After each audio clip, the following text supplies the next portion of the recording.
ಇನ್ನೇನು 48 ಗಂಟೆನೋ ಅಥವಾ 72 ಗಂಟೆಯಲ್ಲಿ ಬಕ್ರೀದ್ ಹಬ್ಬ. ಬಕ್ರೀದ್ ಹಬ್ಬ ಬರ್ತಿದ್ದಂಗೆ ನಮ್ಗೆ ಎಲ್ಲೋ ಒಂದ್ ಕಡೆ ಒಂದು ಮನಸ್ಸಿನ ಮೂಲೆಯೊಳಗ ಮನಸ್ಸು ಭಾರ ಆಗ್ತದೆ, ನೋವಾಗ್ತದೆ ನಮ್ಗೆ. ಏನಪ್ಪ, ಅನೇಕ ಮುಸ್ಲಿಂ ಬಾಂಧವರು, ಇಸ್ಲಾಮಿನ ಸಹೋದರರು ಆ ಬಕ್ರೀದ್ ಆಚರಣೆ ಮಾಡ್ತಕ್ಕಂಥ ಕೆಟ್ಟ ರೀತಿ ನಮ್ಮೆಲ್ಲರಿಗೂ ನೋವನ್ನ ತಂದುಕೊಡ್ತದೆ. ಬಕ್ರೀದ್ ಯಾವ ರೀತಿ ಆಚರಣೆ ಮಾಡಬೇಕು, ಬಕ್ರೀದ್ ಇವರಿಗೆ ಕೊಟ್ಟಂತ ಸಂದೇಶವೇನು? ಒಂದು ಕಾಲದಲ್ಲಿ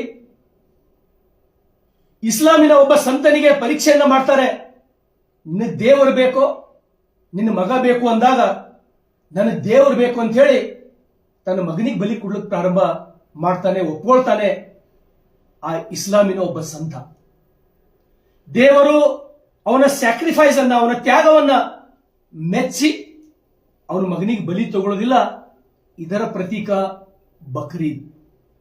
ವಿಷಯ ಬಲಿ ಕೊಡ್ತಕ್ಕಂಥದ್ದು 100ಕ್ಕೆ 100 ಸಲ್ಲದು. ಕಾನೂನು ಮಾಡಿದ್ದು ನಾವು ಯಾರು ಮರೆಯುವಂತಿಲ್ಲ. ಹಾಗಾಗಿ ಸಮಸ್ತ ಬಸವ ಕಲ್ಯಾಣ ವಿಧಾನಸಭಾ ಮತಕ್ಷೇತ್ರದ ಬೀದರ್ ಜಿಲ್ಲೆ ಎಲ್ಲ ನನ್ನ ವಿಶ್ವ ಹಿಂದೂ ಪರಿಷತ್ತಿನ ಕಾರ್ಯಕರ್ತರಿಗೆ, ಬಜರಂಗ್ ದಳದ ಕಾರ್ಯಕರ್ತರಿಗೆ, ಭಾರತೀಯ ಜನತಾ ಪಾರ್ಟಿಯ ಕಾರ್ಯಕರ್ತರಿಗೆ, ದೇಶಭಕ್ತರಿಗೆ, ಈ ನೆಲದ ಶಾಸಕನಾಗಿ, ಸೇವಕನಾಗಿ ನಿಮ್ಮೆಲ್ಲರನ್ನ ವಿನಂತಿಯನ್ನ ಮಾಡ್ತೇನೆ. ನಾನು ಬಸವ ಕಲ್ಯಾಣದ ಶಾಸಕನಾಗಿ ಬಸವ ಕಲ್ಯಾಣದ ಯಾವ ಮೂಲೆಯಲ್ಲೂ ಕೂಡ ಒಂದು ಗೋವಿಗೂ ನಾನು ಅನ್ಯಾಯ ಆಗ್ಲಿಕ್ಕೆ ಬಿಡಲ್ಲ. ಆ ರೀತಿ ಇನ್ನು ಬರ್ತಕ್ಕಂಥ 48 ಗಂಟೆ 72 ಗಂಟೆ ನಾನು ಹಗಲರಾತ್ರಿ ಹದ್ದಿನ ಕಣ್ಣಿಟ್ಟು ಗೋವುಗಳು, ಗೋ ಮಾತೆ, ತಾಯಿ ಅಂತ ಹೇಳಿ ನಾವು ಕರಿತೀವಿ. ಯಾವುದರ ಹಾಲನ್ನ ಉಂಡು ಇಷ್ಟು ನಾವು ಎತ್ತರಕ್ಕೆ ಬೆಳೆದಿದ್ದೇವೋ ಅವುಗಳಿಗೆ ಸಂಹಾರ ಮಾಡ್ತಕ್ಕಂಥದ್ದು ಒಂದು ವೇಳೆ ನಾವು ನೋಡಲು ಸುಮ್ ಕುಂತೀವಂದ್ರ ಬಹುತೇಕ ಇದಕ್ಕಿಂತ ಅನ್ಯಾಯ ಮತ್ತೊಂದಿಲ್ಲ. ಹಾಗಾಗಿ ತಾವು ಅನೇಕ ಈ ರಾಜ್ಯದಲ್ಲಿ ಹೈದರಾಬಾದ್ನಲ್ಲಿ ನಮ್ಮ ಸ್ನೇಹಿತ ಶಾಸಕರು, ಅಪ್ಪಟ ದೇಶಭಕ್ತ ರಾಜಶಿವ ಅವರು ಲೈವ್ ಮಾಡಿ ಎಷ್ಟು ಅನೇಕ ಎತ್ತುಗಳು, ಆಕಳುಗಳು ಹೆಲ್ದಿ ಇರ್ತಕ್ಕಂಥ ಮನಿ ಮುಂದೆ ಕಟ್ಟಿ ಕಡಿಲಿಕ್ಕೆ ತಯಾರಾಗಿದ್ದು ತೋರಿಸಿದ್ ನೋಡು ನಮ್ಮ ಹೊಟ್ಟಿಚೂರು ಅಂತ ಸ್ನೇಹಿತರೆ. ಬೆಂಗಳೂರಿನೊಳಗ ನಾವು ನೋಡಿದೀವಿ. ಹಾಗಾಗಿ ಸಮಸ್ತ ಈ ರಾಜ್ಯದ ಎಲ್ಲ ದೇಶಭಕ್ತರಿಗೆ, ಬಿಜೆಪಿಯ ಕಾರ್ಯಕರ್ತರಿಗೆ, ಶ್ರೀರಾಮನ ಭಕ್ತರಿಗೆ, ವಿಶ್ವ ಹಿಂದೂ ಪರಿಷತ್ತಿನ ಕಾರ್ಯಕರ್ತರಿಗೆ, ಬಜರಂಗ್ ದಳದ ಕಾರ್ಯಕರ್ತರಿಗೆ ನಾವು ಯಾವುದಕ್ಕೂ ಹೆದರದ ಬೇಡ. ಅದನ್ನ ಗೋವುಗಳಿಗೆ ಕಾಯ್ತಕ್ಕಂಥದ್ದು, ಗೋವುಗಳ ರಕ್ಷಣೆ ಮಾಡ್ತಕ್ಕಂಥದ್ದು ನಮ್ಮ ಧರ್ಮ. ಅದ್ರ ಸಲುವಾಗಿ ಅದು ಏನಾಗ್ತದೋ ಅಲ್ಲಿ, ಅದೆಷ್ಟು ಕೇಸ್ಗಳು ಹಾಕ್ತಾರೋ ಹಾಕ್ಲಿ, ನಾವು ತಯಾರಾಗಬೇಕು.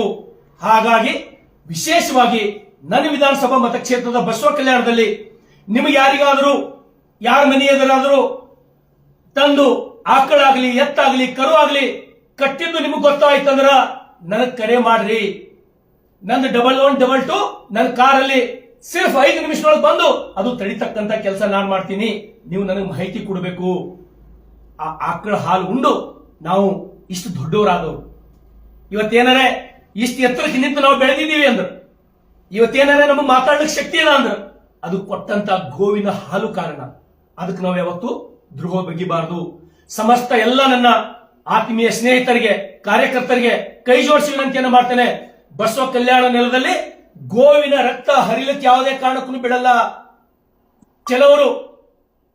ಕೆಲವರು ಢಂಬಾಚಾರಿಗಳು, ನಾಟಕೀಯ ಭಾಯಿಚಾರ ಅಂತಕ್ಕಂಥ ಮಾತಾಡ್ತಕ್ಕಂಥವರಿಗೆ ನಾನು ಸಂದೇಶವನ್ನ ಕೊಡ್ತೇನೆ. ನಾವು ತಯಾರಿದ್ದೀವಿ. ನಮಗೂ ಕೂಡ ಅಶ್ಫಾಕುಲ್ಲಾ ಖಾನ್ ಅಂದ್ರೆ ನಮಗೂ ಗೌರವ ಇದೆ. ಎಪಿಜೆ ಅಬ್ದುಲ್ ಕಲಾಂ ನಮಗೂ ಗೌರವ ಇದೆ. ಅಂತ ದೇಶಭಕ್ತ ಮುಸಲ್ಮಾನರಿಗೆ ನಾವು ಕೂಡ ಹೆಗಲ ಮೇಲೆ ಎತ್ಕೊಂಡು ನಾವು ತಿರುಗಾಡ್ತೀವಿ. ನಾವು ಮುಸ್ಲಿಮರ ವಿರೋಧಿಗಳಲ್ಲ, ಗೋವುಗಳನ್ನ ಪ್ರೀತಿ ಮಾಡ್ತಕ್ಕಂಥವ್ರು. ಹಾಡಗಲೇ ಗೋವುಗಳಿಗೆ ಯಾರು ಕಡ್ದು ಹಾಕ್ತಾರೋ ಅಂತವರಿಗೆ ಉಸಿರಿರುವವರೆಗೆ ನಾವು ವಿರೋಧ ಮಾಡ್ತೇವೆ. ಅದ್ರ ವಿರುದ್ಧ ನಾವು ಹೋರಾಟ ಮಾಡ್ತೇವೆ. ಯಾರು ಹೆದರೋದು ಬೇಡ.